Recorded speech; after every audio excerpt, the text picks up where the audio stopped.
श्री राजा Ram inter college तैयारी करा का जौनपुर कक्षा 10 विषय गृह विज्ञान ऑनलाइन क्लास में छात्राओं आपका स्वागत है। आज आपको इसमें पढ़ाएंगे लघुत्तरी प्रश्न। लघुत्तरी प्रश्न में पहला प्रश्न होगा मृदु जल और कठोर जल में अंतर स्पष्ट कीजिए। प्रश्न नंबर 1, मृदु जल और कठोर जल में अंतर स्पष्ट कीजिए।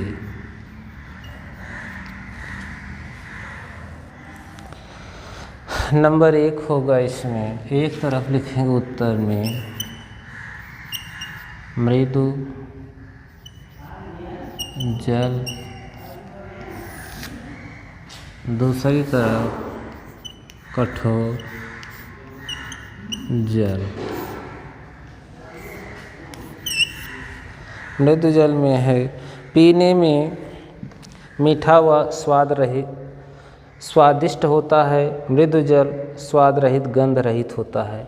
लेकिन कठोर जल जो होता है वह पीने में खारा होता है और उसके साथ साथ भारी होता है, क्योंकि इसमें कैल्शियम, सोडियम, मैग्नीशियम, कार्बोन तथा सल्फेट लवण घुले होते हैं। इस नाते मृदु जल और कठोर जल में यह डिफरेंस दिखाई देता है। दूसरा है मृदु जल में यह सुपाच्य होता है। नंबर 2 है यह सुपाच्य होता। कठोर जल में यह सुपाच्य नहीं होता है। फिर मृदु जल में तीसरा पॉइंट है भोजन पकने के बाद भली प्रकार गल जाता है। नंबर 3, भोजन पकने के बाद भली प्रकार गल जाता है। मृदु जल में भोजन पकने के बाद गलता नहीं है। फिर मृदु जल में साबुन आसानी से झाग देता है। कठोर जल में साबुन आसानी से झाग नहीं देता है। उसके बाद फिर दूसरा प्रश्न हम पढ़ाएंगे 4 घड़ों वाली विधि का उल्लेख कीजिए। प्रश्न होगा 4 घड़ों वाली विधि का। प्रश्न नंबर 2,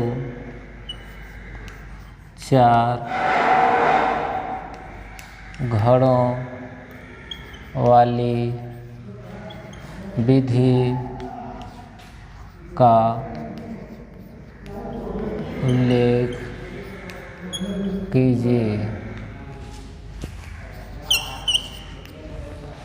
यह विधि प्राचीन काल में प्रयोग में लाई जाती थी। जब लोग तालाबों का पानी पीने के काम में लाते थे, उस समय 4 घड़ों या घड़ौची विधि का प्रयोग किया जाता है। एक स्टैंड लिया जाता था, स्टैंड बना लिया, एक स्टैंड की व्यवस्था की जाती थी।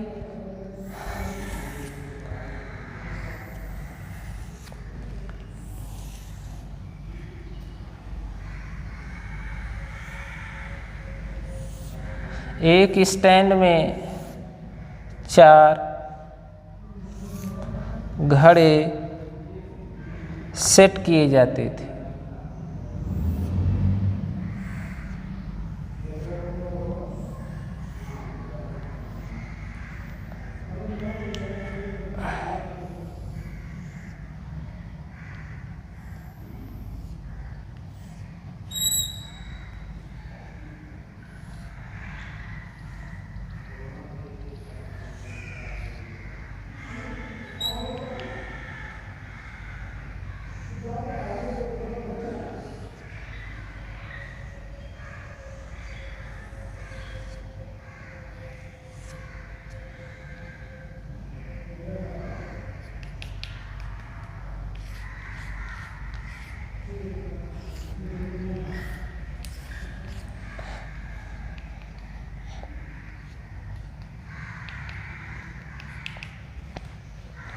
इसको घड़ौची विधि के नाम से भी जाना जाता था। इसमें अशुद्ध जल भर लिया जा, पोखरे या तालाब का पानी भर लिया जाता था, कुएं का भी पानी भर लेते थे। जब वह पानी अपने आप में स्वच्छ नहीं होता था तो इसमें पानी भर लेते थे, इसमें महीन बालू रख देते थे, इसके तली में छिद्र कर देते थे, इसमें बालू और बाजरी का चूरा, कोयले का चूरा डालकर इसमें से पानी इसमें से पानी इसमें शुद्ध जल प्राप्त होता था। इस शुद्ध जल का प्रयोग लोग खाना पकाने, पीने इत्यादि के काम में लाते थे। एक घड़ौची विधि द्वारा जल का प्रयोग प्राचीन काल से चलता आ रहा है। अब तो आधुनिक युग में तरह तरह के टेक्निकल मशीनों द्वारा, आरओ इत्यादि द्वारा पानी को शुद्ध किया जा रहा है, जिससे अब घड़ौची विधि का प्रचलन आज के आधुनिक समय में नहीं रहा है। यह प्राचीन काल में इस तरह जब कोई व्यवस्था नहीं हुआ करती थी, उस समय ग्रामीणांचल इलाके में इस तरह से जल को शुद्ध करके लोग प्रयोग में लाते थे। उस समय आबादी बहुत कम हुआ करती थी, इतनी गंदगी नहीं हुआ करती थी, स्नान के तालाबों इत्यादि का पानी लोग पीते थे, इतनी हैंडपंप नहीं हुआ करती थी, कुएं और तालाब का पानी लोग प्रयोग करते थे। उस समय कुएं और तालाब का पानी अपने आप में प्रदूषित नहीं हुआ करता था, बल्कि थोड़ा मटमैला रंग का हुआ करता था, जिसका लोग सेवन करते थे। तो ऐसे इसलिए ग्रामीणांचल इलाके में इस विधि द्वारा पानी को शुद्ध किया जाता था और शुद्ध करके इस जल का प्रयोग लोग आसानी से करते थे। 4 घड़ों की रुई के छिद्रों पर, घड़ों के तली में छिद्र करके उस पर रुई रख देते थे। रुई में से पानी छनकर दूसरे घड़े में आता था, दूसरे से तीसरे घड़े में, अंतिम में शुद्ध जल के रूप में चौथे घड़े में एकत्र होता था। वह एकत्र किया गया पानी का लोग उपयोग करते थे। उसके बाद अब आपको हम पढ़ाएंगे फिर अति लघुत्तरी प्रश्न। अति लघुत्तरी प्रश्न, अति लघुत्तरी प्रश्न में देख लीजिए। पहला प्रश्न होगा, जल शुद्ध की क्या पहचान है? शुद्ध जल की क्या पहचान है? उत्तर होगा, शुद्ध जल स्वादहीन, रंगहीन, गंधहीन होता है। शुद्ध जल की यही पहचान है, गंधहीन, स्वादहीन, रंगहीन होता है। उसके बाद दूसरा प्रश्न है, जल शुद्धिकरण के लिए जीवाणुनाशक 2 पदार्थों के नाम लिखिए। दूसरा प्रश्न होगा, प्रश्न नंबर 2, जल शुद्धिकरण के 2 कीटाणु नाशक पदार्थों के नाम लिखिए।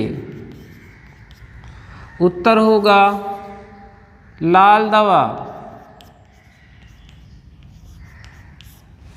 दूसरा होगा ब्लीचिंग पाउडर,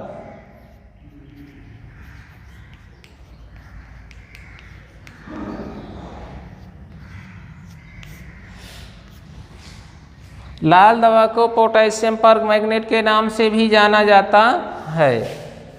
अब तीसरा प्रश्न होगा आपका, जल का संगठन बताइए।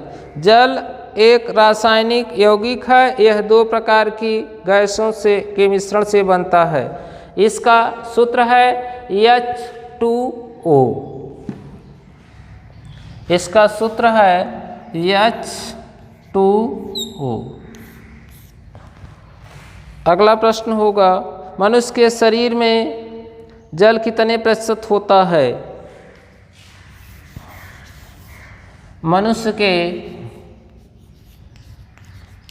के शरीर में जल कितने प्रतिशत? उत्तर होगा लगभग 70%। लगभग 70% जल की मात्रा पाई जाती है। अगला प्रश्न होगा, वस्त्र धोने के लिए कैसा जल उपयोगी है? अगला प्रश्न होगा, वस्त्र धोने के लिए कैसा जल उपयोगी है? उत्तर होगा मृदु जल, क्योंकि यह साबुन के साथ आसानी से झाग देता है और कठोर जल में साबुन के साथ आसानी से झाग नहीं बनते हैं। इस नाते वस्त्र धोने के लिए मृदु जल ही उपयोगी माना जाता है। उसके बाद बहुविकल्पी प्रश्न होगा, जल का रासायनिक सूत्र क्या है? जल का रासायनिक सूत्र है H2O।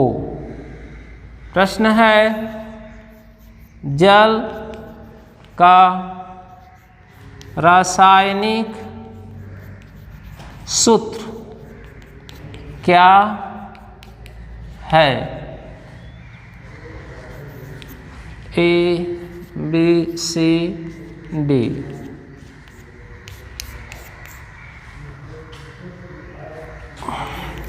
H2O2, फिर है H2O, H2O, फिर है CO2, फिर है HO। जल का रासायनिक सूत्र बी वाला विकल्प सही होगा, H2O। उत्तर में हम लिख देंगे H, पहले बी विकल्प कोष्टक कर देंगे H2O। उसके बाद